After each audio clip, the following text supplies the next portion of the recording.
Hey guys, welcome to episode 8 of the UrbanCred podcast. Today we'll be speaking with George. He is the founder of Kynsho, and he is going to be joining us today. Welcome. Thanks for having me. How's it going so far? It's almost wintertime in New York City, and what you sell is pretty much perfect for that kind of weather. Can you go into detail a little bit about who you are and what you're selling? Yeah, my name is George. I'm the founder of Kynsho, and what I make and design is outerwear and outerwear accessories for the way people transition between indoors and outdoor spaces. So my hero product is what I call a crossover cowl, which is a reinvention of the classic scarf.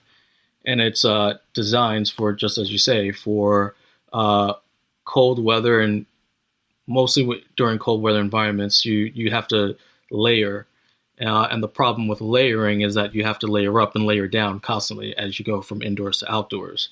So the problem I had is that I found myself constantly doing that. So I wanted to design and wear things that allowed me to seamlessly transition from indoors to outdoors. And that's how the crossover cowl was born. Cool. Yeah. And we met, I want to say we met at a show, right? Not like a trade show. Or did we meet at a trade show? Where did we meet?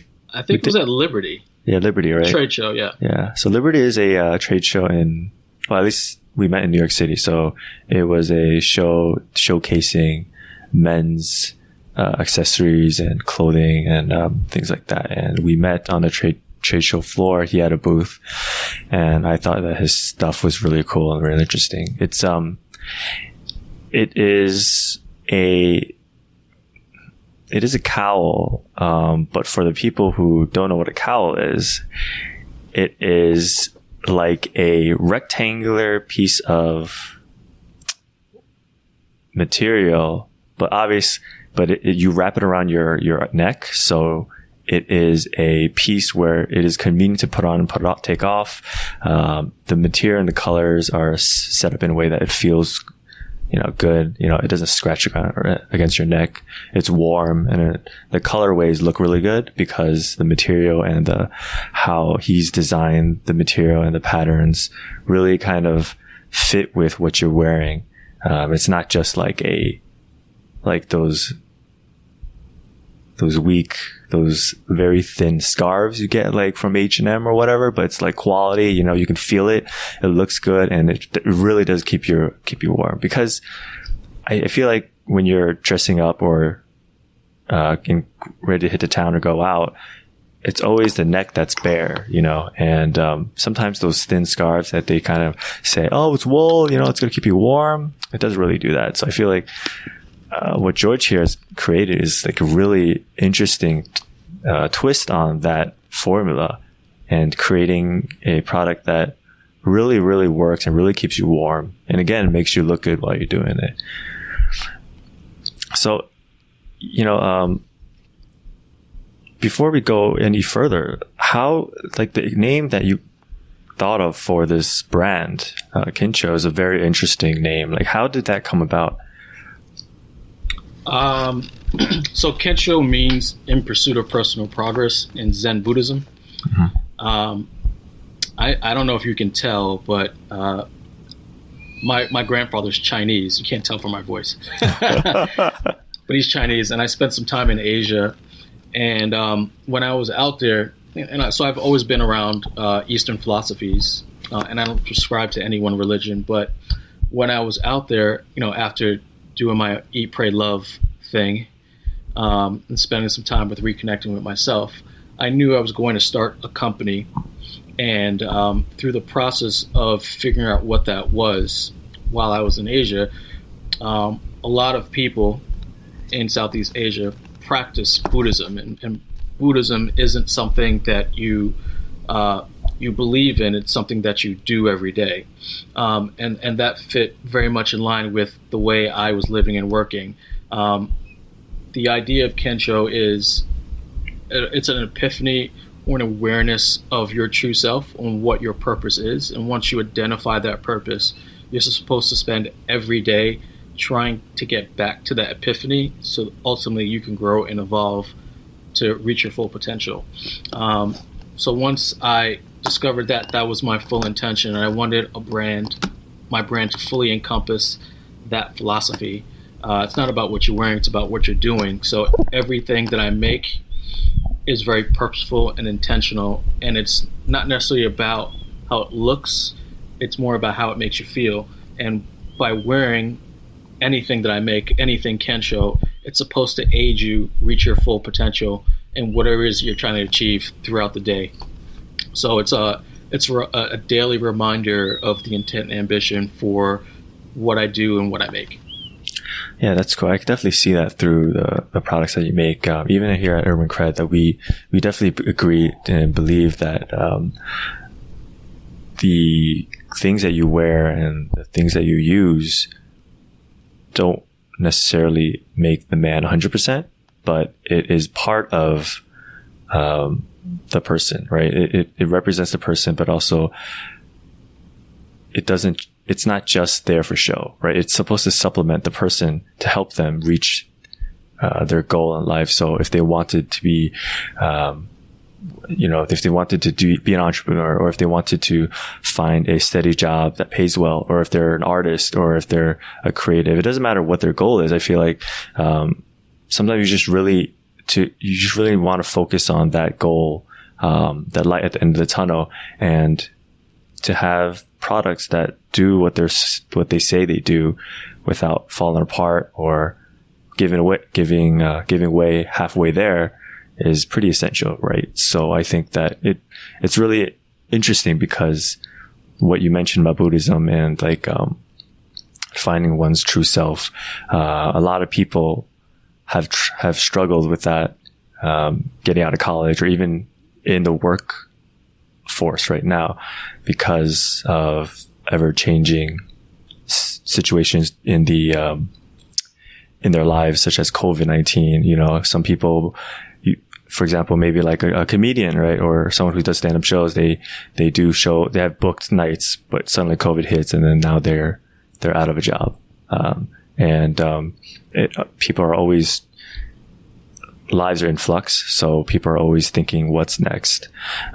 So going back to you, George, then was this idea always something that you're like, snap, I'm definitely going to do this? Or was it something that came across randomly? Did you have ideas about this before while you're in another job, or was it like inspiration hit you randomly? No, I mean, when I actually started this company at the same time as starting another company. So I had left a job and I was tired of working for other people. And I knew already I was going to make something. I was going to create a business, and I was going to be independent, and I was never going to work for anyone else again. But this idea came about when I was working at my last job, and I decided, and to give you context, I used to be a brand innovation consultant in marketing, whatever. Essentially what it means is you do a lot of high-level thinking, you inform companies on what to make, what their future realities are, but the reality is you never actually make anything. You come up with an idea, and then it goes away, and then hopefully it goes to market. That's usually kind of what happens. So I consciously made a decision that I wasn't going to let ideas that I identified and I think should live in the world die a horrible death, and I was going to learn how to make those ideas real.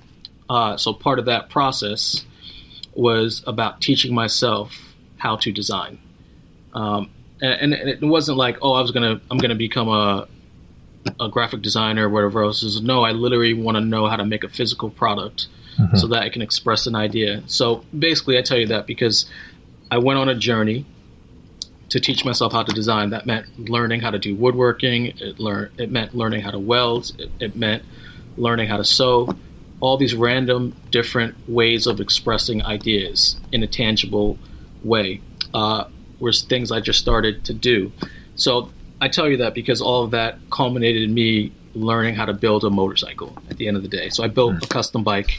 In the process of building that bike, I had to use all those skill sets to make the bike. And in making the bike, I realized that when I ride the bike, my neck is the most vulnerable thing. And it seems like a little thing, but when you go 100 miles an hour, your neck is very vulnerable. And when I wore regular scarves, they would either be too long and dangerous, or when I got off of it, I looked out of place with the things that I was wearing. So I felt very self-conscious about what I was wearing, what I was doing. And also the fact about it is I always wore scarves. Didn't matter what time of year I wore scarves because, I don't know, maybe I have thin blood or something, but I would always wear scarves and people make fun of me. So I got to the point where I knew that reinventing the scarf was something that was truly unique to me from my own personal experiences, and that I had learned and acquired the skills to solve that problem. So it felt like the right thing to do, and only that I could do it. Right. It's you. So you're Batman. That's the goal. That is the lifetime goal. I think about that a lot, actually. Because you basically, you have a goal in mind, and you didn't want to do something like your last job, and then now you're training to basically be a better person. And that's what Kynsho means. Yeah, and Batman, right? So you're... No, I think a lot. It's funny you say that, because I think a lot about Batman, because, if you didn't have to work and you didn't have any restrictions in life, what would you do? And a lot of people, they have, random questions or things that they would do. Like, I'll buy a house. I'll spend money on this. And my answer is, I will learn to be the best person that I can be. I might take magic classes, for instance, if I had money, I would do all these random things to better myself. And I had the opportunity at that point in time to start that journey. Okay. Yeah, that sounds really inspiring. I'm sure to other people as well, because it's not easy to start something, especially when you're older, like in the workforce already for many years. I feel like it's the amount of risk that comes along with starting something like this is a lot. There's a lot more to worry about compared to when you're younger and more free and less to worry about. You have your parents to cover for you. So it's interesting to be able to see that, not like, it's not just like, the youngins who are doing these startups, but like, I don't want to say we're old, but, I mean, we kind of are, but, we're young at heart. But, the older you are, I feel like people feel more pressure and more stress and more worried about the outcomes of their decisions, especially when it comes to trying to start something like this. Did you have that kind of experience or thought process during that time? Yes. So, like I said, I started another company at the same time, but I had started 2 businesses prior.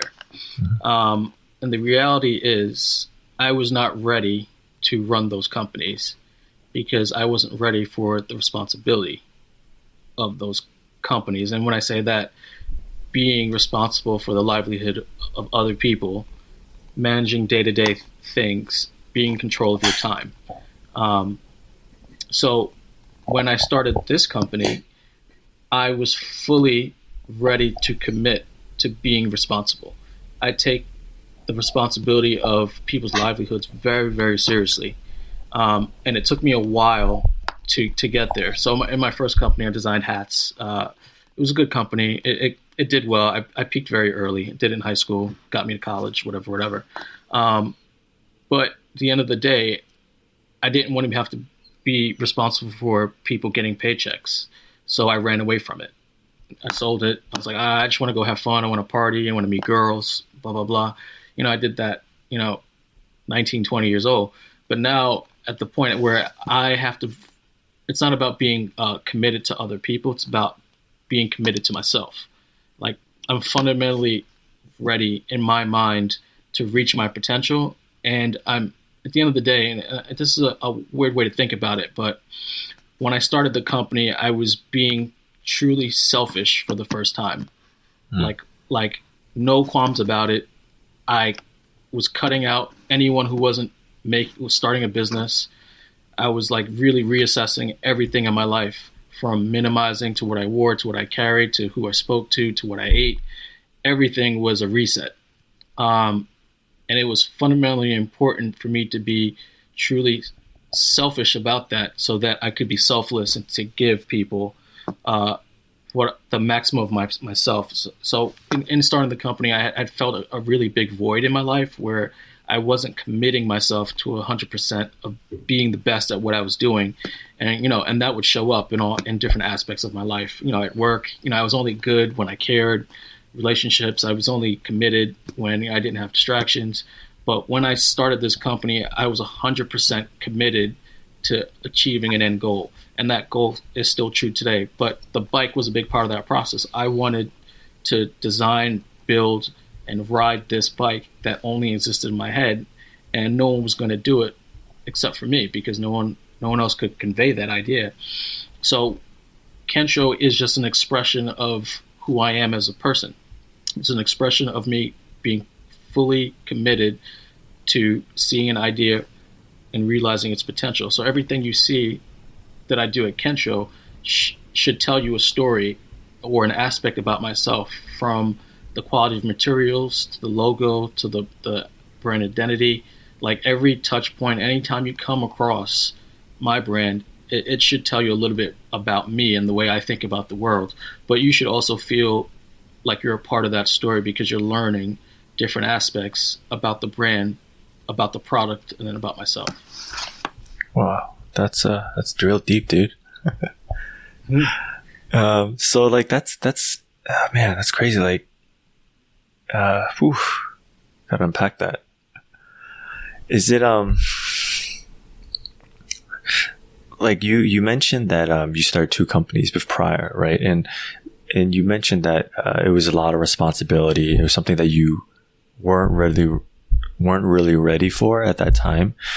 Would you say that if you had a do-over, would you not do those companies? Or would you say that the experience you had with those 2 companies helped you grow into the type of person you are today?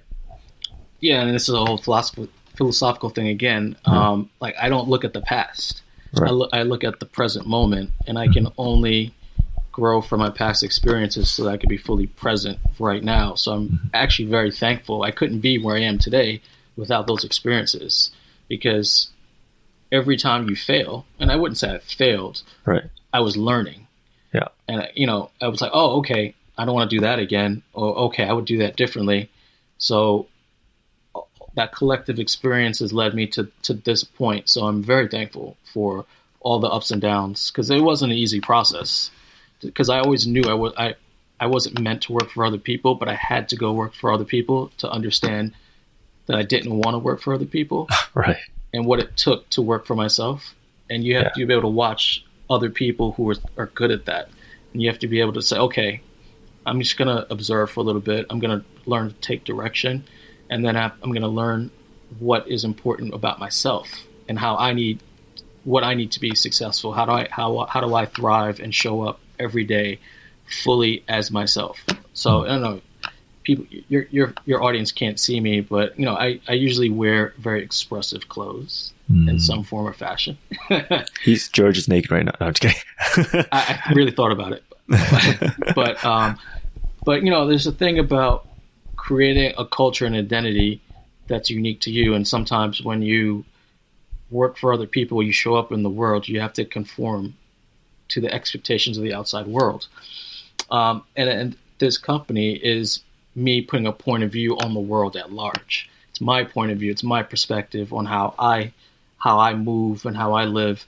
And by doing that, I show people there's a potential other way to think about what you wear and what you carry. So like really this company really isn't a fashion company. It is an outerwear company. It's a preparation company.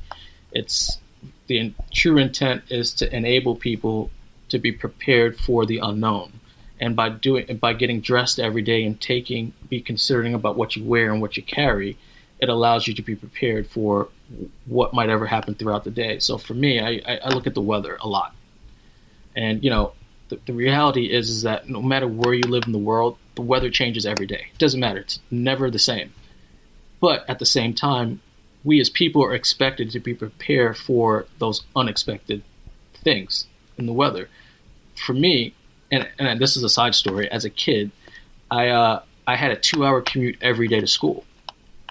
So if I didn't have something with me when I left in the morning, I was either going to be sorely unprepared for the day, or I was going to be prepared. And if I didn't have any one of those things that I needed throughout the day, I didn't have a good day. So for me, like, this is an exercise in preparation. This is an exercise in being ready to be yourself and being ready for the world at large. So, like I said, this is one expression. The scarf, the crossover cowl is one expression of a bigger idea on how to take care of yourself, but also how to be the best of yourself at the same time. It's time for a quick break, and we'll be right back.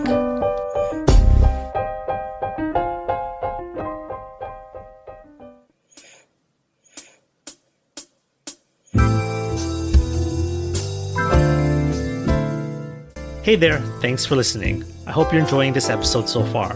Before we continue, I'd like to tell you a bit about UrbanCred.com. If you don't already know, we're a small team based out of New York City, searching the world for high-quality gear, focusing on design and functionality.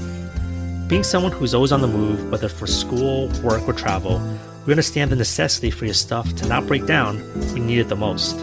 Something that looks professional, yet subtly sleek, and will keep on hustling right alongside you without missing a beat. Interested? Come check us out for all your gear needs and more by visiting us at UrbanCred.com. Now, let's get back to the show. I think that people say that when you start something, failure isn't the end all, because it's really anything that you may quote unquote experience as a failure isn't really a failure, because you're learning something from it. It's the experience you get from building something or doing something. It adds to you, and then it creates growth for yourself. So people, instead of having to fear failure, they should just see it as opportunity for growth. And obviously an opportunity for success. It could, some people try once and they're successful. Some people try 3-5 times, No, but the thing is, you can fail. Right. No. Failure right, is for sure. good. It's like, right. Oh, I'm not good at that. I should do something else. Like, that's a good lesson to learn. Yeah, for sure. So the failure is a misnomer. You're right. But there are times where you should be like, all right, I need to quit. Like, this isn't it. Is true. I got to figure out something else, because I can't keep doing the same thing. Right. So failure is a good thing. Like, you want to hurry up and fail is the thing, so you can move on.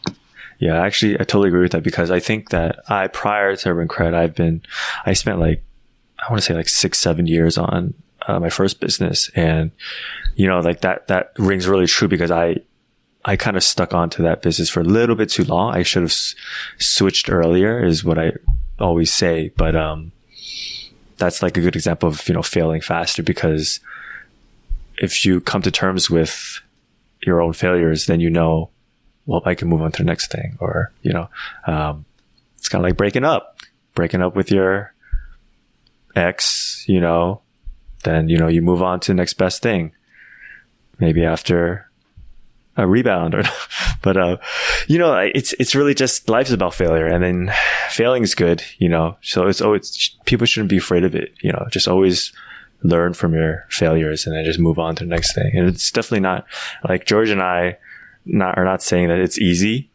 Accepting failure is never easy, but it's just part of the process. You just have to just learn and kind of deal with it. You gotta really embrace it. Yeah. It's not something. Love it. Yeah, it's not something to fear. It's something to run towards. We're like Jedis now. We're like Jedi senseis going on right now. I will say this. I do have no fear. I have no fear of anything in life right now. you are Batman, dude. What the hell? I have Batman on right now. I just got to learn the martial arts part. I did study martial arts for a little bit, but now I'm a little too old. I'm not as flexible as I used to be. Oh, no. But it's true. Like, you have to be fearless. Like, I like not having money in the bank. I'm not scared of that because you figure out ways. It teaches you to be nimble. Like, your restrictions actually cause you to be more innovative, inventive. If you really care that much, it's only when you don't care is when you fail.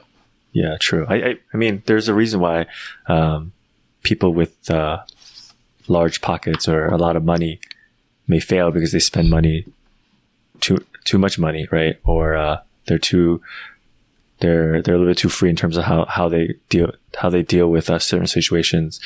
They may just start throwing money because they have that funding or whatnot. But like for a smaller company like you and I, it's very realistic to see, $0 in the bank or, low amounts of money in the bank because we're so small. But it allows more flexibility. We know how to deal with it. We know we're able to say, hey, we can cut this, we can cut that, without sacrificing the end quality or the end product. Yeah, I mean, I'll just say this last thing. I saved money to start this business, but I had no safety net. I intentionally knew that I was going to go all in, and there was no one to support me. But I knew that. And that's where, I was fully responsible for what was next, because, I say this all the time. I'm a great surfer, but I still can't swim. Like, I truly do not know how to swim, but I've been surfing 4 times. And that's kind of the way I think about life is I'm not going to let my limitations hold me back. Oh, yeah, I don't have any money. Sometimes you don't need money. You just need something to start. And then, you figure that part out. So when I say I have no fear, I truly have no fear. Because I have an idea and a belief in myself that I truly have all the skills that I need to be successful. And by proving and showing the things that I make, other people will believe in that too. And so far, so good. That's great. You mentioned a little bit like about the bike that you made before creating the company. Can you want to talk a little bit about like your baby there and how that came about? Yeah. So because I was living 2 lives, because I'm Batman, I was a consultant. Right. And, part of my consulting day job was, meeting with CEOs and heads of companies and helping them work through their business challenges. So that means being presentable. I had to be presentable. But at night, I was going and taking all these maker classes, getting dirty, figuring out how to make stuff. Like, the people who I was interacting with throughout the day were very different. And the context in which I was interacting with them were, they didn't have one thing to do with one another. But yet, I live in Brooklyn. And if you live in any gentrified neighborhood, literally there would be $1 million house next to me, next to a project building. And those people who live in those 2 places are very different, but they live on the same street. You got to be able to seamlessly interact with all of those people from all different walks of life and make connections. So I tell you that because I wanted to be able to do the corporate thing and be able to do my fun maker street thing without compromising myself. And the only way to do that was to be in control of my time. So I decided to build my own bike so that I could just go without taking the train, without taking a car, without having to give up my time. I can just do those things seamlessly. So I said, okay, what's the most efficient way to travel? How do I do that without getting a license or anything? And do it in a way that was unique to me? How do I make it look good? Because I like things that look good. And the solution was a moped. It's not a motorcycle. It's technically a moped. So it's a workaround, it's a hack. It's a moped because it gets 100 miles to a gallon, so it's really cheap once you have it. I never really need to refuel that thing. I don't need a license for it. I park it like a bicycle, and for the most part, it's reliable. And it goes 60 miles an hour, so I can take it on stretches of little bits of highways, and I can circumvent all city streets. So I can get to places really quickly and really nimbly, but I can look good while I do it too. And that was important for me. Yeah, if people are interested, if you check out Kynsho's front page, you can see that George is on his moped on the front page, and it's really cool. It's definitely like you mentioned that it's not just a moped. It is a statement that represents you as a person, and you can definitely see that it's part of, like, just like you pick a jacket out for the day. It matches what you wear, and it matches. I can definitely see that it's part of who you are, and it's really cool. Like, just to be able to look at that and see, wow, you made that. And I'm sure that's sparked a lot of conversation for you. Is that have people looked at it and said, wow, that's real dope, that's really cool? Every day. But the thing that's the why that's so important to me is because it taught me a lot of life skills. So like I said, when I made the bike, I had to learn how to sew because I wanted saddlebags on the bike. So that's how I learned how to sew. Those welding classes, the woodworking classes, a lot of the things that I used to make that bike, I learned because I gave myself the project of making that bike. So I was taking these classes very purposefully because I had a clear intent of something that I wanted to do. And that's the thing about life or whatever else, is like a lot of times you have to give yourself purpose. And that was my big epiphany, is that, at least my purpose in life is not to do one job or another, it's to evolve. And for me, this bike is an expression of how I evolved as a person through the process of making it or finding people to help me make it. So, like, I'm really proud that, like, to make that bike, I've worked with at least like 4 to 5 different people or different companies along the way to help me make aspects of the bike. So the first thing I did was I found a guy, an industrial designer, to sketch the bike. And that was his whole thing. He was like he was very specific, but he's like very famous in the motorcycling community. And like, he did motorcycles. He never did a bike like mine. So it was exciting for him to help me sketch out this, weird idea in my head. And once we had it physically on paper, other people said, wow, I want to be a part of that. And then I can go to a fabricator and say, hey, I need you to fabricate this part because here's where it goes. And then I can sketch out, or I could, out of wood, I could make a prototype of, here's where I want this understorage carriage to look like, but here's the dimensions. Like, I can literally give it to them and say, can you make this? And a lot of people said no, but a couple of people said yes. And those people I get really excited to work with them because a lot of these people are quirky, but they have the same desire to create new things. And that's one of the things I'm most proud of, is the people I've met along the way. Now, you mentioned that you took these classes. Were these classes at night? Were they in makers class? Were they like in person? Do you have to sign up for these classes? Was it through like a mentorship kind of thing? How was that like? No, it's just something I would go find. I take a class, like 2 classes a week. It was a little while ago now, but there's a place called Third Ward, where it's like a huge makerspace, and you can take all kinds of classes. But now they're scattered all around. I'm in New York, all around New York, but they're easy to find. It's just the only problem is you have to have an intention that you want to do. But I had an intention, so I knew every class I was taking, I wanted to learn how to use the material, or I was like, I want to make a light for my bedstand, and I don't want it to look like a normal light. I want it to look like a recessed light bulb or an inverted light bulb. So how do I make that? So I would go to them and say, hey, I have a project that I want to do, and I don't want to take your normal classes. I want to learn how to make this thing. So convincing people to allow me to do that.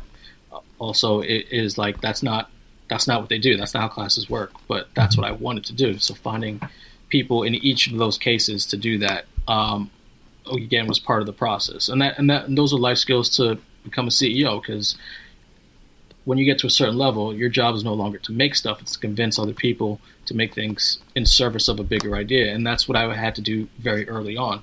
So once I knew that I could do that, then I knew I could start a company. I knew I could be a founder / CEO because I have this bike, which is an expression of all those skill sets that it takes to be, a founder. That's really interesting because it's not a conventional way of taking classes. It's very unconventional. It's you're hitting up these people who already have classes ready for people who want to learn, but you're offering a different way for both of you to learn.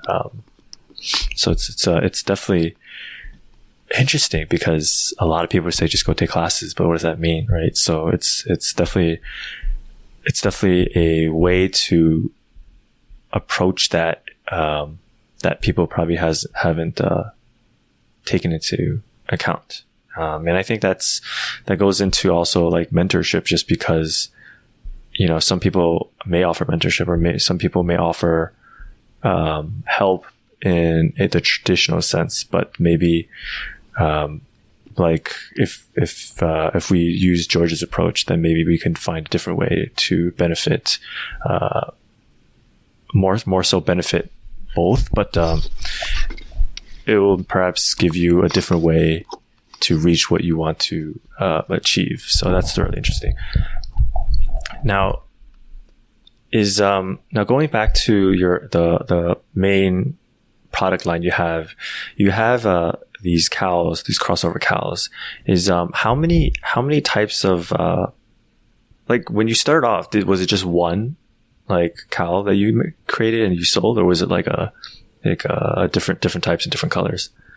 I had one core version of it because I wanted to make sure that was something that people wanted, and then I eventually branched out to do a couple of different versions. And when I started, I knew I wanted to make at least 5 different versions, but I wanted to make sure that it was a viable product that people wanted and would pay for, and could be sustainable. So I still have one core product. I have about 4 versions now, and I'm releasing them slowly. But I have a roadmap for things that I'm making. But you can find 2 or 3 of them on the website, but they're designed specifically for specific occasions and seasons. And you may not be able to, it may not be clear on the website now because I had to learn how to code myself too. That's part of the process. Mm-hmm. The vision is that when you come to the website, it recognizes your IP address, and what it should do is populate products based on your IP address or location and the weather conditions in that area, and the most relevant products to your area should populate first. Mm-hmm. So regardless of where you are and what you're doing, it should give you recommendations that are going to work not for the moment, but for the day and for the week. So those products should be the things that should serve you best first. All right, cool. Is the we're just under the assumption that people don't know what you do and what you sell. So, but I know that aside from the cows, you also produce like other things such as the like you did like a run of shirts. That was really nice. You're doing masks now. And you have the newest edition were the hoodie cows, right? So what's the process for you in terms of jumping from one to the other? Like you mentioned you had a roadmap. Did you have this all planned out, or was it like, I just wanted to kind of experiment with like the hoodie with the cowl? No, I had a plan. Like I said, I had a roadmap. I've had a roadmap since day one. Mm-hmm. But because I come from a branding world, I have a philosophy that I use to design. And the philosophy is style that protects. So the idea is that everything that I make has to have an element of style that always looks good, it's timeless, but it has to have a level of protection that's going to serve you. So it has to be functional, quote unquote, fashionable, everything that I make. So the t-shirts, as an example, are designed specifically for hot, humid climates because it's hard to feel comfortable when you're sweating. So the shirts are designed to create pockets of air around your body movements, effectively cooling you down. But it does that without giving you like sweaty spots. And it looks good. It has like a built-in pocket square, which gives it a little element of distinction, but it's very functional because the pocket squares are pre-folded and they're removable, so you can pop them in and out and change your look, on a dime's notice. You can basically wear the same shirt 3 days in a row and have it look 3 different ways. So it's really versatile. So it's giving you a level of protection, but it's giving you that element of style so that, again, you can be your best and not have to worry about the things that you can't control. Is this shirt like, let's say, like a lot of people who travel a lot or are often on the road, they don't have the convenience to be packing like six shirts or like 8 shirts. Is it one of those shirts like you can just grab 1 or 2, wash one, and then you wear the other, or just wear for like a few days in a row? Yeah, because it's wrinkle free. It's water repellent. So it has all these like practical elements in it that can work. So you don't have to, and that's another layer, is that what I'm trying to do is minimize the things people need to wear and carry. Sometimes you don't need to carry 5 shirts. You just need 2. You need 2 that you can wear in the morning, and then you can change it up how it looks at night, without compromising, how you look or feel. And that's part of the story as well. So that there's an element of style that protects, and there's an element of a minimalist element of like, how do I minimize what people wear and carry? How do I allow people to take the least amount of things that are going to be the most effective? So each season I look at that, and I look at what's going to give people those 2 things, and that's how I decide what I'm going to make. Awesome. And I think I've seen this before when we were next to each other at the Canal Street Market. But do you have these the holsters, right? They are for pre-order right now on Kynsho.com, and they look like they come in the traditional leather brown and a black. Now, can you tell us a little bit of how that came to be? Same principle. For me, it's about portability. I don't like sling bags, and I always carry book bags just because I'm going from factories, different clients and stuff. And I wanted to have my weight equally distributed, but I wanted to be hands-free. So that's how the holster came about, is how do I be able to do all the things I need to do and carry all the things I need with me, just my core essentials, and then have it organized in a way where it's not moving around and it doesn't look out of place. So it's really just, I wear it to be a little bit more subtle, although you can wear it as a statement piece, and that's also by design. So you can make it look like you're not carrying or wearing anything, or you can use it as a statement piece, and that's the versatility of it. So everything has that level of versatility where you can be somewhat of a showman, or you can be somewhat of a minimalist. So you can have it under your jacket, or in the summer you could just wear nothing but that holster. Yep. Cool. So that's crazy that you have this all planned out. It's really impressive. So what are your plans then for your, like, are you going to keep producing new products? Are you going to, what are your plans for the future for this brand? Being present. I want to see how far I can take it.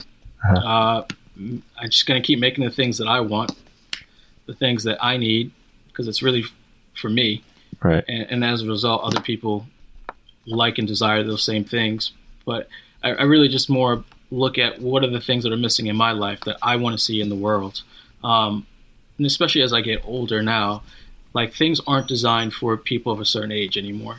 Neither is a level of quality. So I want to be able to make those things that are classy, elegant, and convenient. So I want to see how far I can take it. Awesome. I think that that's great. That's a great answer. Is there, if you had to give 3 tips for aspiring entrepreneurs or, small business starters or startups, what would those 3 be? 3, it's a lot. Honestly, I can't give entrepreneurs advice. The only advice I can give you is to start. That's it. Because like in Buddhism, there's no one way to enlightenment. It's very individualistic. Everyone has a different method or a different path. Just like everyone's entrepreneurial journey would be different, but it has to come from a place that's truly rooted and unique to you. So the only thing I can say to people is just to start. A lot of people are just scared to start because, like you said, I'm older, I have to pay rent. I got these bills. Well, those are excuses. So just start it. There's lots of ways to start, and it's based on your individual skill set, what your capabilities are, and what the ideas are. So there's lots of variables in it, but common factors to start. Okay, wow. You are very, very good at this. Well, thank you for coming on the show. That it's very insightful and very enlightening to see and hear about the story and the how you came to create Kynsho. If people wanted to find you, where can they find you? They can find me at kynsho.com, www.kynsho.com. And my email is just george@kynsho. So. And do you have any social media and things like that? Yeah, you should just find me at Kynsho. Okay, cool. All right, great. Thank you for coming on. Thanks for having me. Until next time. Thanks so much for joining us in this episode. If you're new, UrbanCred focuses on curating high-quality gear with sick design and awesome practicality.